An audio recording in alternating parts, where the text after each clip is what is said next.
La derecha chilena, una de las coaliciones que fue más golpeada en las últimas elecciones, y como habrán notado en el último tiempo no los hemos mencionado demasiado, y es porque en realidad no han hecho nada muy relevante y políticamente ya no son tan relevantes como lo eran antes, han tenido una decadencia muy fuerte. Pero el día de hoy vamos a ver cómo se están quebrando nuevamente por ver el futuro que va a tomar esa coalición, ya que está habiendo una lucha de poder entre lo que representa Sichel, que es una mezcla de socialdemócratas, algunos medios liberales y personas más de centro, sumado también con una moralidad que se aleja del conservadurismo y del nacionalismo, que es lo que se está imponiendo por ahora en la derecha, pero también con una resistencia muy fuerte de lo que es la derecha más antigua, ese sector más nacionalista, conservador y sumamente corporativista, que se está plegando detrás de la figura de José Antonio Kast. Y hay peleas de poder muy fuertes que se están dando en esa derecha y que vamos a ver a continuación con las peleas de reorganización, aquellos que deciden apoyar, no apoyar, y que esto puede tener consecuencias muy fuertes para las siguientes elecciones y también el futuro electoral de estas coaliciones.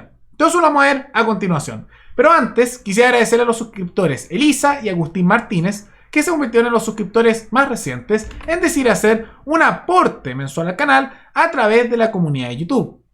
Así que muchas gracias, se los agradezco mucho. Gracias a aportes como el suyo y el de otros suscriptores, que este proyecto sigue adelante y se mantiene independiente. Así que si alguno de ustedes quiere hacer un aporte voluntario único por Flow, o por criptomonedas, o un aporte mensual por Patreon, o por la comunidad de YouTube, pueden decidir hacerlo mirando el comentario que se encuentra fijado abajo. Y también pueden apoyar este programa comentando, dando like o compartiendo este video en sus redes sociales.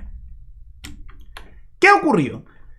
Hay una serie, podríamos decir, noticias por separado, pero que son todas partes del mismo fenómeno. Y es que la derecha se está dividiendo en muchos ámbitos. Particularmente hay un bloque que se está formando detrás de Sichel, que conglomera a gran parte de Renovación Nacional, el partido que era el más grande de la derecha, Evópoli, y también sumado a personas que eran de centro, demócrata cristiano, centro izquierda, etcétera, que se están poniendo detrás de la figura de Sichel. Vamos a ver qué significa y qué representa eso.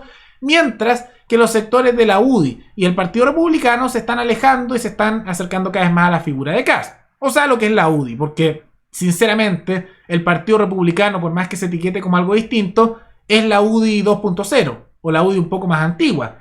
Kast era un UDI, la mayoría de sus directivos son ex UDI o eran de la juventud UDI, tienen inspiración gremialista, y si juntan a los republicanos con la UDI actual, es la UDI tradicional, entonces no es muy distinto de eso, ¿no? Y es la lucha un poco entre el conservadurismo con una moral un poco más liberal que se ve en el caso de Sichel, y vamos a ver cuál se está imponiendo. Pero hay una serie de temas donde se están diferenciando. El primero de ellos, donde ya hubo pelea, que fue hace tan solo unos días, es el tema de que los convencionales de la derecha, de toda la derecha, excepto los de la UDI y la cercana al Partido Republicano, Teresa Marinovich, firmaron una declaración donde decían que reconocían los errores e injusticias que habían ocurrido hacia los pueblos originarios por parte del Estado de Chile. Y la UDI se opuso. Y también el caso de Marinovich, que fue por un cupo de Renovación Nacional, pero que es cercana al Partido Republicano. ¿Y qué ocurre con esto? Que en la práctica ellos dicen que hay que reconocer que hubo injusticia contra los pueblos originarios y que había que dialogar más, etc. Y más allá de eso, yo creo que una parte es reconocer que efectivamente se dieron injusticias. O sea, cosas como la pacificación de la Araucanía no fueron muy pacíficas que digamos, ¿no? Pero más que decir que fue la población chilena la que tiene responsabilidad, lo que tiene responsabilidad son los políticos que tomaron esas decisiones. ¿Qué culpa tiene de todo esto un ciudadano común y corriente, un trabajador que nunca ha decidido nada de esas cosas y no tiene ni una responsabilidad? Es sumamente inmoral y autoritario asumir que el Estado es una representación del pueblo. La población es distinta a los gobernantes que los sujetan. Y justamente cuando dicen eso de dialogar y que de repente hay que hacer reparaciones, está mal. Porque está diciendo que los ciudadanos comunes y corrientes, trabajadores, emprendedores, personas que nunca han tenido una responsabilidad, van a tener que subsidiar a otros que sufrieron injusticias por parte del Estado, pero que eso lo manejan políticos y funcionarios que están ahí. Y la responsabilidad es de esos políticos en particular, no de personas inocentes. Porque si dices que el Estado tiene que compensar, lo que estás diciendo es que como el Estado se financia con la plata de todas las personas, de todos los trabajadores, de los ciudadanos, las personas inocentes que no tienen nada que ver, tienen que pagar eso. Y ellos no tienen ni una responsabilidad. Siendo eso uno de los temas de quiebre. Otros quiebres que se están viendo también al mismo tiempo es el tema moral. Porque pronto se va a votar el proyecto de matrimonio igualitario, que busca igualar ante la ley la figura de matrimonio para que sea para tanto entre hombres como también entre mujeres, como también de manera heterosexual. Y que me parece que está bien que se apruebe eso porque es un tema de igualdad ante la ley. Además de que si uno ha estudiado derecho sabe que en realidad lo importante del matrimonio es que regula situaciones jurídicas. Y a mí me parece sumamente absurdo tener una separación entre acuerdo, unión civil y matrimonio de ser una figura nada más. Al final es un contrato y que le pongan el nombre que quieran. Entonces igual espero que se apruebe este proyecto, me parece excelente. Y queda un poco en este tema de las libertades personales, me parece un gran avance eso. Pero más allá de eso hay división. Porque Sichel está impulsando su aprobación.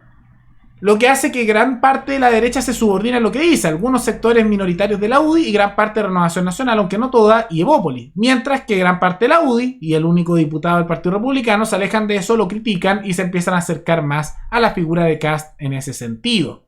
Y todo esto es parte de un proceso, de una pugna, de una lucha de poder que ya hemos mencionado en el pasado en este canal, que iba a ocurrir inevitablemente.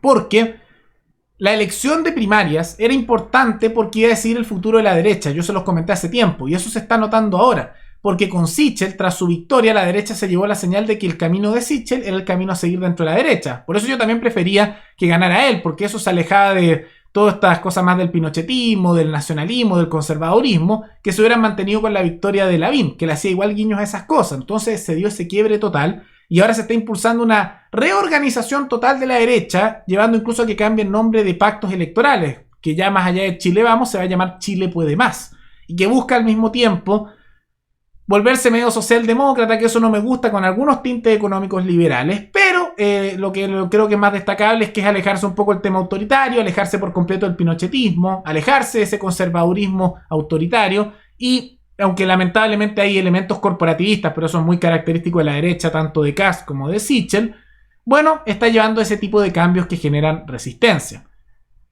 Y eso queda también muy claro por las mismas palabras de Sichel, porque Sichel ha hecho declaraciones de lado y lado. Por ejemplo, hace poco dijo que hay una generación completa en política, incluso en Chile Vamos, que está obsesionada con el pasado, con Pinochet, con Allende, con moralidades que son de otra época. Y eso claramente es una alusión a las figuras dentro de la derecha, particularmente en la UDI y algunos evangélicos en Renovación Nacional, que lo han atacado a él porque no es conservador. Que me parece bien que no lo sea. Eso incluso para mí son puntos a favor, ¿no? Y eso genera que haya esta pugna de poder entre Kast y Sichel, siendo Kast el que empieza a aglutinar todas estas fuerzas más autoritarias, más conservadoras de la política chilena, que cada vez van en retirada y cada vez son menos, pero que se empiezan a refugiar detrás de él como la figura que representa eso. Y eso va a significar para él un crecimiento en apoyo respecto a la última elección. Yo creo que va a superar el 10% en las próximas elecciones. Pero, inevitablemente, en el largo plazo, va a consolidar en la amplia mayoría de la derecha el discurso que tiene Sichel, que es medio socialdemócrata en lo económico, con ciertos tintes menores liberales. Algunos lo llamarían liberal de centro, otro socialdemócrata de mercado, ahí uno puede tener la discusión, sumado también a una moral más liberal, menos autoritaria, menos conservadora y alejado finalmente del pinochetismo y el nacionalismo. Y eso se va a imponer en amplios grupos de la derecha. Y al final yo creo que con el paso de los años, como se está viendo en el recambio generacional, finalmente la postura de Sichel va a terminar ganando. Y al final estas elecciones eran importantes en las primarias, más allá de que pierda Sichel o no, eso ya es medio irrelevante después. Eran importantes para ver esa reorganización, en qué dirección se iba a ir la derecha. Porque si hubiera ganado Lavín, esos cambios no se hubieran dado internamente. Entonces lo que va a ocurrir es que por ahora Kast va a tomar un impulso temporal probablemente. Se hallan muchos de los militantes más antiguos de la derecha, estos UDI, los más conservadores. Pero el cambio que está haciendo Sichel igual se va a imponer porque hay un voto histórico por Chile Vamos que no va a desaparecer. Y muchos también más de juventud o de centro les va a gustar lo que dice y lo van a apoyar. Y con el paso de los años, como se nota que las nuevas generaciones se alejan cada vez más de eso que representa la derecha originalmente, esa cosa más pinochetista, más conservadora o más nacionalista, inevitablemente el tiempo le va a terminar dando la razón a Sichel. Aunque Kast va a tener una alza temporal, pero mientras pasen los años, mientras más pasen, va a haber una decadencia cada vez más permanente. Y esto es parte de las luchas de la derecha. Ahora, esto no llega al nivel de escándalos que tiene tal vez la lista del pueblo. No hemos visto es que llegue a ese nivel, que ahí hemos visto mucho quiebre. Pero sí muestra que hay estas luchas de poder. Y como podrán observar, en todas las coaliciones políticas están habiendo ciertos conflictos. En el Partido de la Gente, en la lista del pueblo, en la derecha, en el caso también de Boric y Jado, enfrentamientos. O sea, en todas partes hay una fragmentación total. Y es por eso que estas elecciones que vienen son tan impredecibles, porque hay tal nivel de división, de fragmentación, de luchas de poder internas, que es difícil saber lo que va a ocurrir. Primera vez en mucho tiempo que en Chile se da este nivel de división ideológica y política que llevan a tal nivel de incertidumbre. Realmente, quién sabe qué va a pasar. Pero ¿qué piensan ustedes con todo esto? ¿Prefieren la victoria que se nota que va en esa dirección de Sichel, que parece estar imponiéndose, aunque casi igual se ha beneficiado con esto, o prefieren la derecha más antigua que representa un poco Kast, porque de nueva esa derecha no tiene nada de nuevo, o sea, escúchenlo y es como escuchar un UDI antiguo, o sea, no tienen nada de nuevo, eso nueva derecha es solo un mito. Pero, ¿qué piensan ustedes? Todo eso coméntenlo abajo y recuerden que pueden recomendar algún tema, alguna noticia, tanto de Chile como de otros países, para otro video. Nos veremos en el siguiente programa, hasta luego.